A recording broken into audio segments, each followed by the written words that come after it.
پیارے حبیب صلی اللہ علیہ وسلم کہہ دیجئے اے میرے بندے جس نے اپنی جانوں پہ ظلم کیا ہے لا تقنطوا من رحمت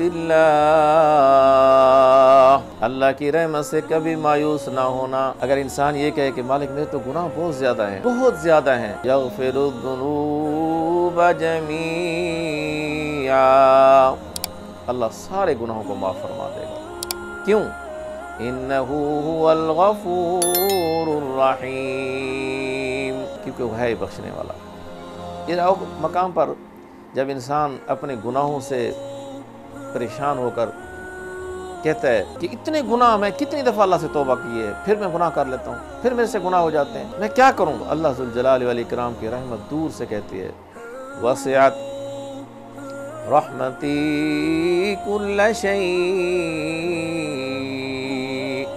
او میرا بندہ مایوس نہ ہو، میری رحمت تمام چیزوں پر زیادہ وسعت والی ہے، ہر چیز سے زیادہ وسعت میری رحمت میں۔ اللہ کی دامن رحمت میں آ جا، گناہ کی زندگی کو چھوڑ دے، اللہ سے معافی مانگ لے، جھک جا، آج بڑا قیمتی وقت ہے، آ جائیں اللہ سے معافی مانگ لیں، اللہ کے سامنے جھک جائیں۔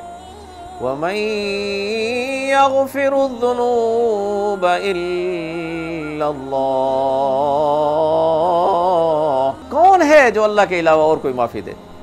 وہی عظیم ذات ہے جو ہمارے سارے گناہوں کو معاف کرنے کے لیے یہ موسم بہار ہمیں دیتی ہے، یہ رمضان کی گھڑیاں دیتی ہے، جمعے نصیب فرماتی ہے، عمرے کے لیے توفیق دیتی ہے، نیکی کرنے کے ساتھ ہی اللہ پاک گناہوں کو معاف فرما دیتا ہے۔ کچھ نیکیاں ایسی ہیں کہ انسان جب نیکی کرتا ہے تو اللہ خود بخود اپنی رحمت سے اس کے گناہوں کو معاف فرما دیتا ہے۔